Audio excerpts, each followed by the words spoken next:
QPR v Newcastle, April 1980. The Petrol Bomb Revenge. In this video we delve into the events of April 1980 when 500 Newcastle Mainline Express take on the local Queen's Park Rangers fans, plus the fearsome West Ham ICF. What was supposed to be an easy day out for the NME turns into a day to remember forever for the Geordie boys. A few months after the infamous petrol bomb incident at St James's Park, and with tensions still rising, these two giants of the hooligan world collide in a rather surprising place, Queen's Park Rangers' Loftus Road Stadium. We have two stories from people who were present on this eventful occasion. Let's go. Newcastle fan Mark told us, Newcastle in the 70s and early 80s was a nasty place to visit. Ask any fans from the time and they will all tell you that. It may have been tough for massive firms like Man United, but for lesser firms, it was hell. I once saw an Everton firm disappear out of the ground before kick-off.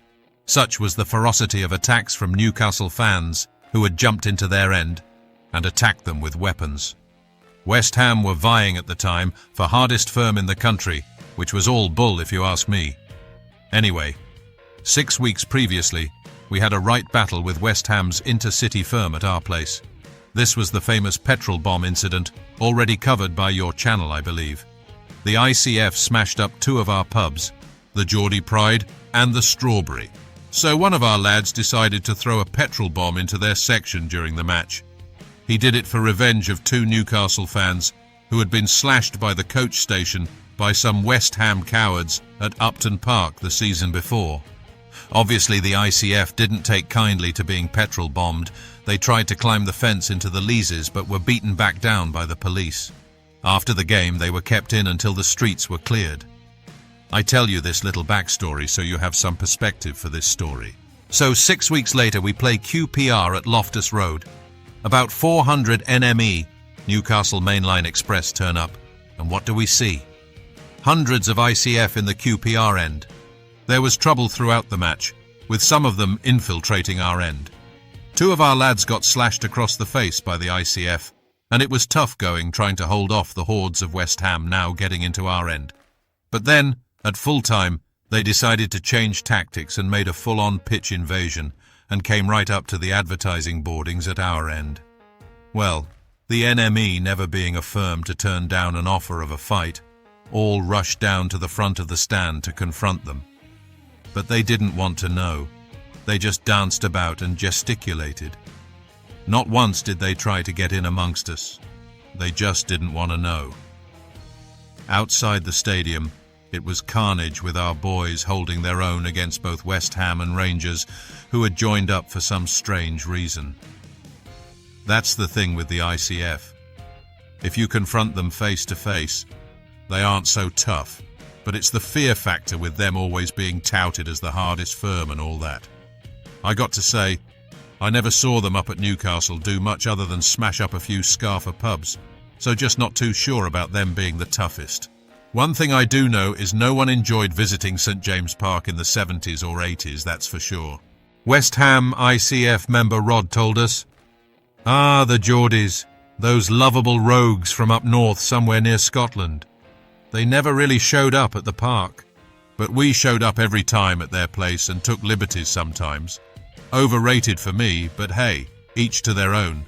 Anyway, we went to Loftus Road early doors to 1, take the QPR end, and 2, to get at Newcastle because they had the audacity to chuck a bleeding petrol bomb at our boys a few weeks earlier at their place.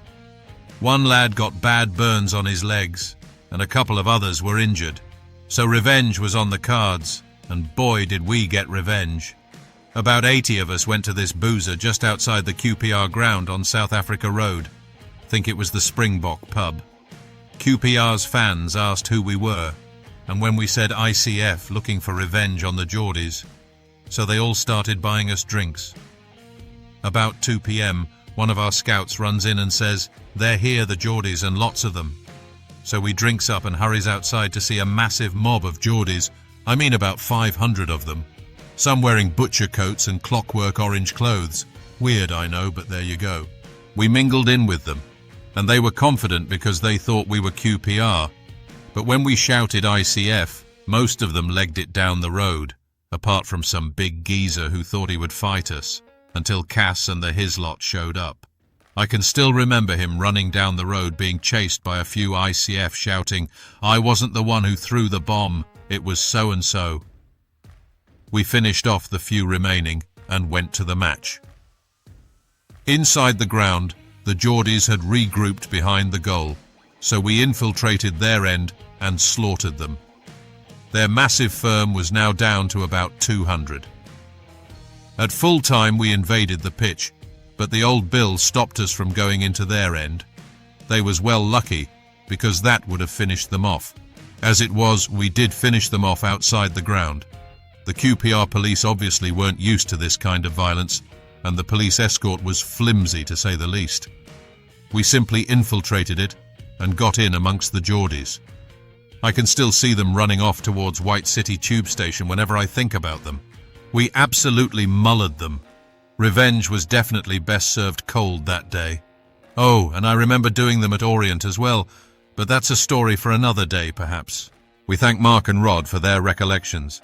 It's clear that West Ham's ICF were up for revenge of the Petrol bomb incident.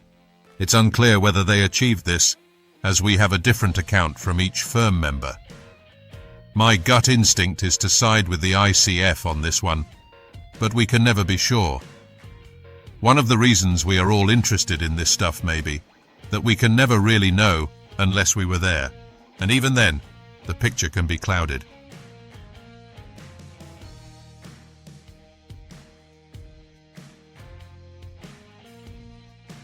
Thanks for watching. Now please share, like and subscribe as it really helps our channel grow, so we can bring you bigger, better content. Here's the modern day version of both firms. Enjoy.